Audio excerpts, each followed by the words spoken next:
نحمدہ و نصلی علی رسولہ الکریم اما بعد فاعوذ باللہ من الشیطان الرجیم بسم اللہ الرحمن الرحیم۔ معزز سامعین، آپ حضرات جو سوشل میڈیا سے وابستہ ہیں وہ بر صغیر پاک و ہند کے اندر اس وقت ایک چھائے ہوئے جو سوشل میڈیا کی بنیاد پہ کافی شہرت کی منازل طے کر چکے ہیں، مرزا محمد علی جہلمی صاحب سے واقف ہوں گے۔ مرزا محمد علی جہلمی صاحب سے جو لوگ ان سے متاثر ہیں ان کی سادہ دلی یا سادہ لوحی پہ حیرت بھی ہوتی ہے کہ ایک ایسا شخص جسے علم اور اہل علم کی ہوا بھی نہیں لگی، اس کو اتنا بڑا محدث اور پتہ نہیں کیا کچھ مان کر اس کی بات کو لیا جاتا ہے، اور اس کی مثال یہ سمجھیے، اس کے ایسے ایسے لطائف روز سامنے آتے ہیں کہ پہلے تو ہم اس کو بہت زیادہ اگنور کرتے رہے کہ اس کی ضرورت نہیں ہے اتنی اہمیت دینے کی، لیکن جب دیکھا کہ لوگ جو ہے وہ دڑا دڑ گمراہ ہو رہے ہیں اور غلط راستے پر چل رہے ہیں، اور وہ متنبی کا ایک شعر ہے جو کہ صرف علماء کرام ہی سے سمجھ پائیں گے، اس کا ترجمہ نہیں کروں گا، تو کہتے قد ضل قوم باسنامہم اما بذکر ریاح فلا تلک سموت ذاناتک اذا حرکوہ فساء حظا۔ تو یہ وہ بالکل ہوائی مشکیزے والی بات ہے جس نے لوگوں کو گمراہ کیا، اس کا ترجمہ جو علماء ہے وہ بہتر کر سکتے ہیں۔ تو مرزا محمد علی جہلمی کی آئے روز کوئی نہ کوئی ایسی جہالت سامنے آتی ہے کہ بندہ انگشت بدندار رہ جاتا ہے۔ آج کے اس کلپ کا عنوان خاص طور پہ مرزا محمد علی جہلمی کا بچپن ہم نے رکھا ہے کہ یہ باتیں بچپن والی کرتا ہے جو بچپن میں ہوتی تھی۔ بچپن میں عام طور پہ دیکھا ہوگا جب چھوٹے بچے ہوتے ہیں تو وہ آپس میں جب وہ مسواک لے کر دانت صاف کرتے ہیں تو وہ ایک اپنے دانت دوسرے کو دکھاتا ہے اور دکھا کر اسے پوچھتا ہے کہ پہلے بتاؤ میرے دانت صاف ہیں، اور وہ آگے سے جواب الزامی جواب کے طور پہ کہتا ہے کہ پہلے تم بتاؤ میرے صاف ہیں، اگر تم میرے دانتوں کو صاف کہو گے تو میں کہوں گا تمہارے صاف ہیں، اگر تم نے میرے دانتوں کو صاف نہ کہا تو میں نہیں کہوں گا کہ تمہارے دانت صاف ہیں۔ تو یعنی یہ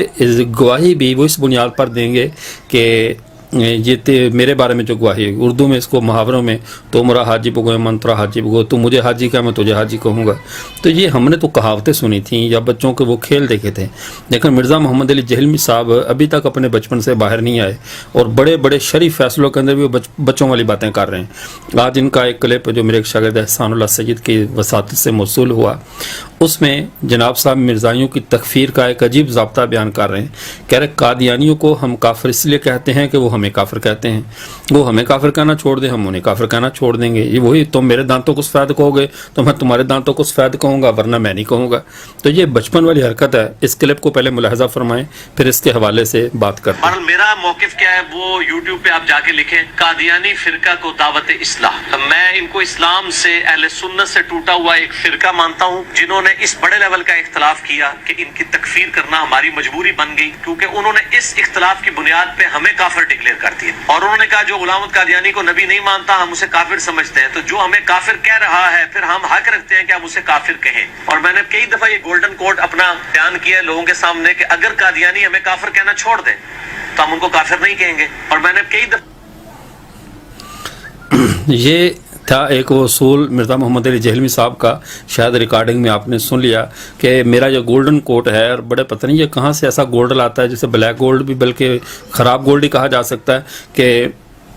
وہ ہمیں کافر کہنا چھوڑ دیں ہم انہیں کافر کہنا چھوڑ دیں گے۔ تو یاد رکھیے ہماری قادیانیوں سے کچھ ذاتیات کی لڑائی نہیں ہے، واللہ اگر قادیانی ہمیں ذاتی طور پہ گالیاں دیتے کافر کہتے جو بھی کہتے تو ہم اپنی ذاتی حد تک تو انہیں معاف کر سکتے تھے، لیکن قادیانیوں کا ہمارا جھگڑا ذات کا نہیں ایمان کا ہے، اور ایمان ذات سے مقدم ہے۔ قادیانیوں نے ہمارے آقا و مولا حضرت محمد مصطفیٰ صلی اللہ علیہ وسلم کی ذات اقدس پہ ہاتھ ڈالا ہے، آپ صلی اللہ علیہ وسلم کے منصب کو چھیننے کی کوشش کی ہے۔ قادیانیوں کا ہم سے یہ اختلاف نہیں ہے جو عام الناس میں وہ جھوٹ بولتے ہیں کہ نبوت جاری اور بند ہونے کا اختلاف ہے۔ قادیانیوں کا اور ہمارا اختلاف یہ ہے کہ آخری نبی حضرت محمد صلی اللہ علیہ وسلم ہے یا مرزا غلام احمد قادیانی ہے۔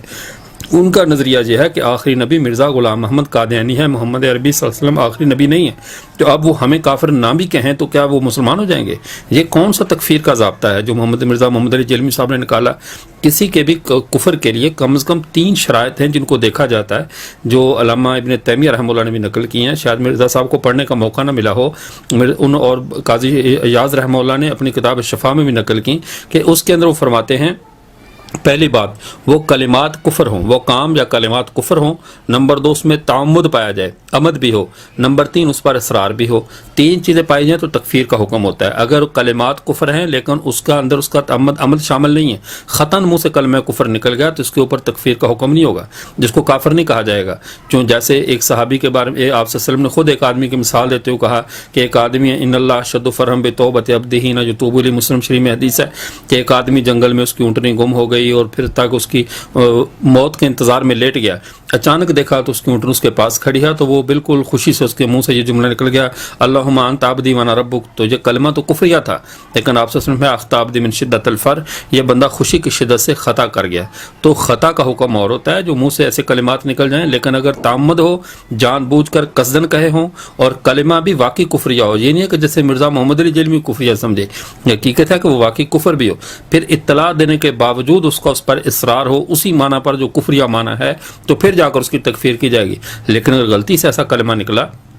خطاً منہ سے نکل گیا، غلطی، جیسے اس کی مثال ایک آدمی نے قرآن پاک کا مصحف اٹھایا ہاتھ میں اور مصحف اس کے ہاتھ سے چھوٹا اور زمین پر گر گیا اور ساتھ ہی اس کی جیسے جان نکل گئی، وہ فوراً دوڑا، قرآن پاک اٹھایا، اٹھا کر جو ہے نا وہ چوما سینے سے لگایا اور شرمندہ ہوا کہ مجھ سے خطا کیوں ہو گیا۔ اب یہ گناہ گار بھی نہیں ہے، کیوں؟ اس لیے کہ اس کے اندر اس کا عمد نہیں پایا گیا، یہ خطا اس سے گرا ہے۔ لیکن ایک آدمی قصداً ارادتاً احانت کرتے ہوئے قرآن کو زمین پہ پھینک دیتا ہے تو یہ صرف گناہ گار نہیں بلکہ کافر ہو جائے گا کہ اس نے مصحف عثمانی کی توہین کی، اس کا عمد پایا گیا، اس میں اس کا ارادہ پایا گیا اور اس نے یہ کام قصداً کیا ہے، اس کا قصد بھی شامل ہے۔ تو ایسے یہ کون سی تکفیر کا ضابطہ ہے کہ نہ قصد نہ عمد نہ کچھ؟ وہ ہمیں کہتے ہیں، ہم انہیں کہیں گے تم را حجی بگو من ترا حجی بگو، تم ہمیں کافر کو ہم تمہیں کافر کہتے ہیں، تم ہمیں حاجی کو ہم تمہیں حاجی کہہ دیں گے۔ تو یہ ضابطہ مرزا محمد علی جیلمی کا سراسر جو جہالت کی ان کے ساتھ نسبت لگی ہوئی ہے اس کی وجہ سے بہت غلط ضابطہ ہے، نہ کتاب و سنت میں اس کی گنجائش ہے، اور قادیانیوں کے کافر قرار دینے میں ہم نے بالکل علماء نے اس پہ تعدی نہیں کی۔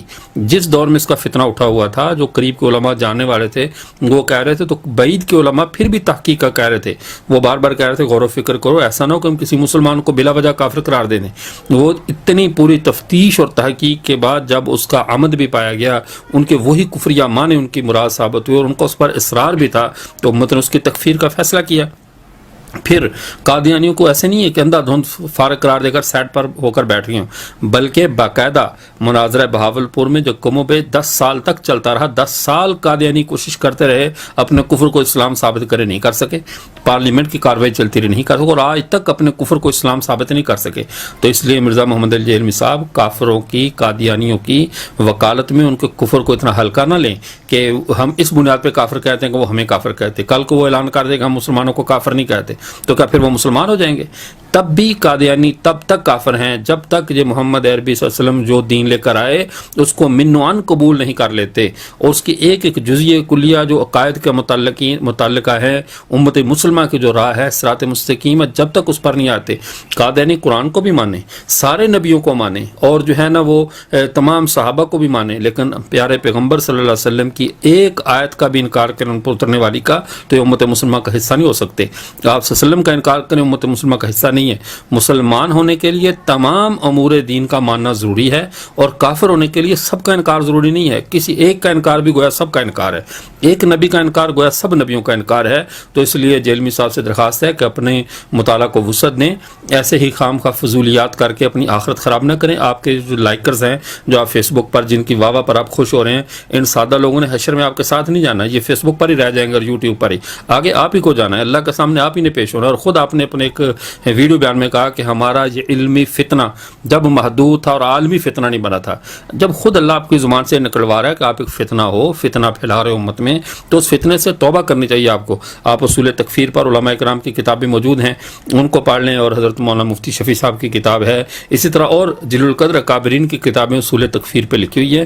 پہلے وہ پڑھ لیں، پھر اپنا اس تکفیر والے اصول کی تصحیح کر لیں جو آپ نے خود ساختہ بنا لیا ہے کہ وہ ہمیں کافر کہتے ہیں، ہم اس لیے کافر کہتے ہیں، وہ ہمیں کافر کہنا چھوڑ دیں، ہم انہیں کافر کہنا چھوڑ دیں۔ قادیانی ہمیں موحد مسلمان سب کچھ بھی مانے، تب تک بھی وہ مسلمان نہیں ہوں گے جب تک کہ وہ محمد عربی صلی اللہ علیہ وسلم کے دین کو پورا پورا تسلیم نہیں کر لیتے اور ہر مرزا غلام محمد قادیانی کا دامن اس کا ساتھ نہیں چھوڑ دیتے، تب تک وہ کافر ہی ہیں۔ ہمیں جو مرضی کہتے رہیں، ہمیں مسلمان یا کافر کہنے سے ان کے کفر میں فرق نہیں پڑے گا، ان کا کفر اسی طرح اٹال رہے گا جب تک وہ اپنی کفریہ ملت پر باقی ہیں۔ وآخر دعوانا الحمدللہ رب العالمین۔